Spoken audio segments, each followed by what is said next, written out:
আমার কসম খাও, আজকের পর থেকে আর কোনোদিন মদ খাবা না। কসম খাইতে আমার কোনো সমস্যা নাই, কিন্তু মদ না খাইলে তো আমি আবার রোমান্টিক হইতে পারি না। আচ্ছা ঠিক আছে, মাঝে মাঝে খাবা, সব সময় খাবা না। তুমি বলো তো এখন একটু খাবো?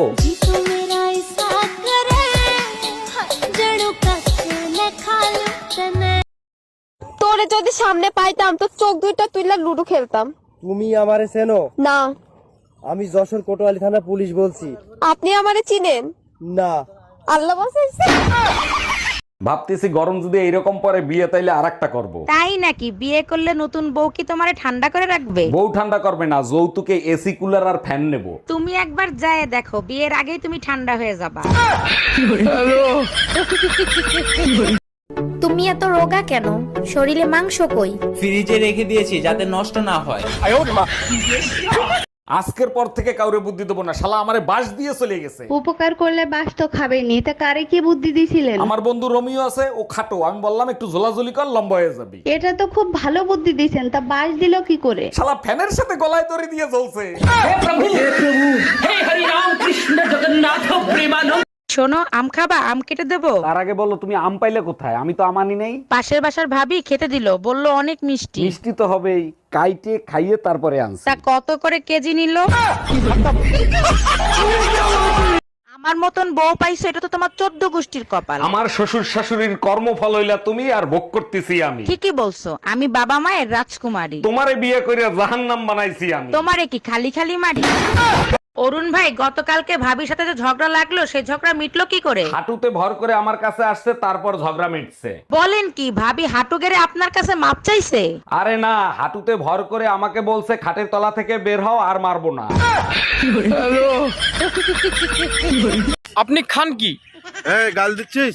আরে না না না, আমি গাল দিচ্ছি না আপনাকে। আপনি খান কি? আমার গাল দিচ্ছিস? আরে ভাই, মহা মুশকিল। আপনি খান কি, মানে খান কি? ও সেটা বলবি তো, ভাত আর রুটি। ভাত রুটি? আচ্ছা আচ্ছা। আচ্ছা, বিয়ের পরে আমি যখন হাসতাম তুমি আমাকে কি বলতে মনে আছে? হ্যাঁ মনে আছে, চাঁদের হাসি বাদ ভেঙে যায়। এখন হাসলে তো কিছু বলো না, এখন কি হাসি ভালো লাগে না? এখন তো তোমাকে হাসতে দেখি না, কই একটু হাসো তো। যুবতী মেয়েরাকে বলছি, তোমার ঘে তো লজ্জা করা উচিত গো। তোমার ঘে তো পানিতে ডুবে মরে যাওয়া উচিত। তোমরা যুবতী হয়ে হামরাকে পটাইতে পারছো না, আর বৌদিরা হামরাকে পটিয়ে লিছে। ছি! আরে ভাবি, কুরবানির জন্য ছাগল কিনে ফেলাইছেন, তা কয় টাকা নিল? মাত্র 20 টাকা খরচ হয়েছে ভাই। 20 টাকা খরচ হয়েছে মানে কি বুঝলাম না। 20 টাকার কাঁঠাল পাতা গেটের সামনে ঝুলায় রাখছি, ছাগল আসছে খাইতে, ভিতরে এনে বেঁধে রাখছি। সারাদিন কাজ করে বাসায় আসি কি তোমার মুখের চোপা শোনার জন্য? চা খাও, মাথা ঠান্ডা করো, এত চিল্লাচিল্লি করো না। সরি শোনাবো, রাগের মাথায় অনেক কিছু বলে ফেলছি। আচ্ছা ঠিক আছে, তাইলে চা খেও না, চায়ের ভিতর ইঁদুর মারা বিষ আছে। শীতকালে তার লেপের তলায়, বর্ষাকালে ছাতার তলায়, গরমকালে ফ্যানের তলায়, যৌবনেতে ছাদনা তলায়, আর শেষ জীবনে কেওড়া তলায়। শালা ভেবে পাই না বাঙালিদের শুধু কি তলাতেই কেটে। হাত ছেড়ে দে। ভালোবাসতে যখন পারবি না তখন হাতও ধরবি না। ছাড়, হাত ছাড় বলছি, হাত ছাড়।